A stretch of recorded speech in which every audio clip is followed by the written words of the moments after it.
Welcome to the Dice Tower, a video podcast about board games and the people who play them. This is a special episode of the Dice Tower in which Tom and Melody Vasel talk about their top 100 games. And now, here are your hosts, Tom, Melody, and Holly Vasel. Welcome to the Dice Tower! Welcome to the Dice Tower. We're going to talk about more of the top 100. They're the best. Spell Dice Tower. D-I-C-E-T-O-W-E-R.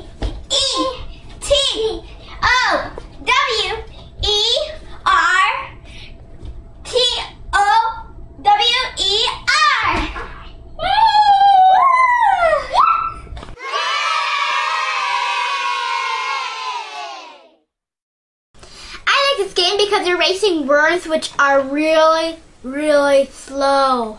And she's not kidding. The game really is all about racing worms. As you can see, players have a pile of pieces here that they're going to put together to make these worms.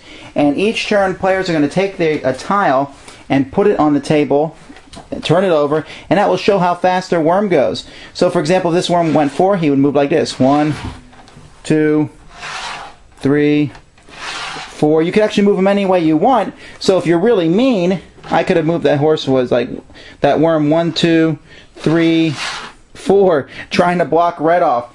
You're trying to get to a finish line, and the first worm to get to that finish line is the winner. And also, if you put down the same tile as someone else, then neither person gets to move their worm, which can make the race seem slow, but it's the fluidness of how the worm moves that I like the game so much. I really enjoy racing these worms. It's a lot of fun. Melody, who can play this game? Maybe 6 and up.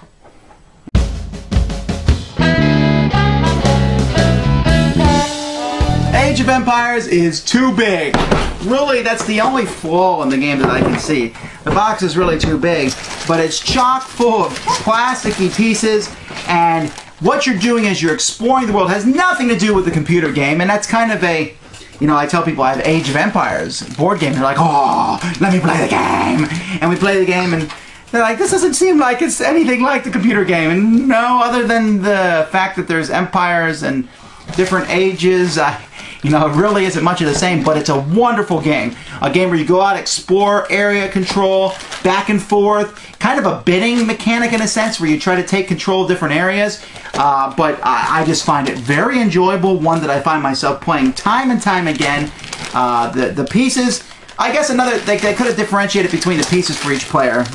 But still, despite these things, I love the game. It's definitely one of Eagle's best games.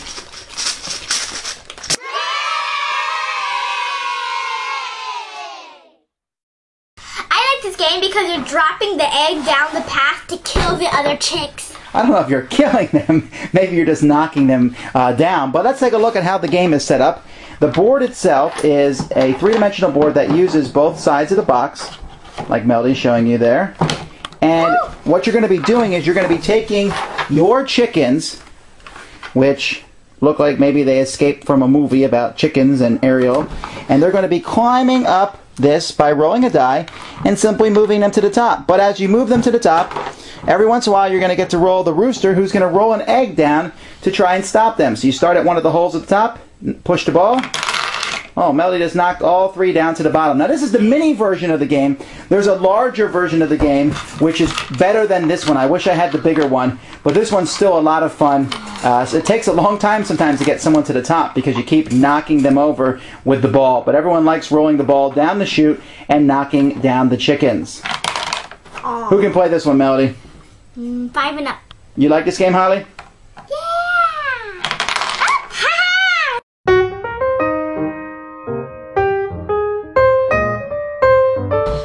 I don't have the next game with me here, Boulder Dash, because I actually got rid of Boulder Dash. A long time ago, the box kind of got ruined, so I took just the small box of cards and kept those, and now they're at church because I use Beyond Boulder Dash there. Beyond Boulder Dash, you're trying to write down definitions, and there's a real definition in the bunch, and you write down a fake definition, and everyone has to guess the real definition.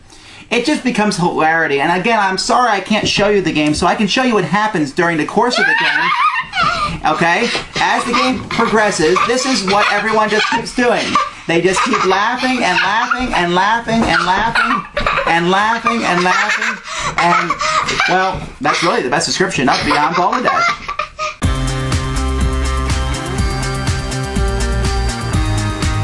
I like this game because you're trying to find matches as fast as you can. Right, and it's the name of the game, Match of the Penguins, is obviously based on the movie.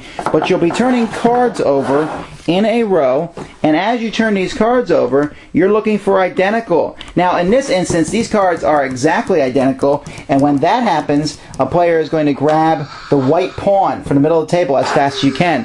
If you're right, you get to keep all the cards that are in the middle of the table. But let's say only a few things match. For example, here, the yellow umbrellas match, and nothing else matches. So what I would shout out, I'd say, umbrella! I'd grab it, and I would get to keep one of the cards. If a couple things matched on two of the penguins, say for example, let's see if I can find, here's another penguin, here's another penguin, and I said, okay, look here, well those are identical penguins. But let's say, boys, it's like someone sorted all these penguins out. And you're trying to grab penguins that have matches. You might find two. These two both have yellow umbrellas, but they have nothing else in common. Both these have two purple fish, and there's different things. But there's also cards you're watching for that have double fish in them. Whenever you have a card with two fish in it, whoever knocks on the table, whoever's the first person to knock on the table, gets all the cards. Now, if you incorrectly call a match and there isn't one, you'll have to put some of the fish back. But for the most part, it's simply see a match, grab a pawn, and if you're right, you get to keep cards, and you do it as fast as you can. It's super fast memory match. I guess not much memory involved. Super fast match.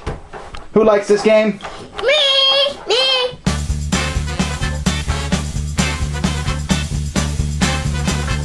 Holly, do you want a jelly bean?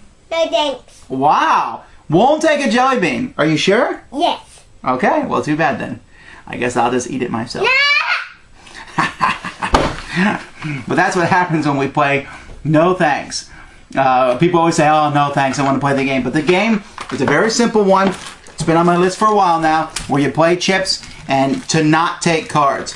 You put a chip on the card, and finally you're forced to take the card, but you get all the chips on the card. So you have to weigh, do I want chips? Do I want to waste my chips? It's a lot of fun. There's another version that uses the very same mechanic, Las Cole, and which one do I like better? I don't know, I have both of my lists here around the same place. I play No Thanks way more often because it's smaller, easier, portable, faster. Las Cole's just as good, I think. It maybe has some more strategy to it. So, which is better? I don't know. But I'll tell you what, despite how tired I am of people saying when I say, do you want to play this game? And I say, no thanks. Despite that, it's still a fantastic filler, okay? This game, you must buy. Everyone needs to own a copy of it. Bye. In the next episode of our Top 100 Games. Thanks for joining us today. For more written, audio, and video reviews, as well as the #1 board game podcast, check out the website at www.thedicetower.com. Until then, this is Eric Summerer, and you've been watching The Dice Tower.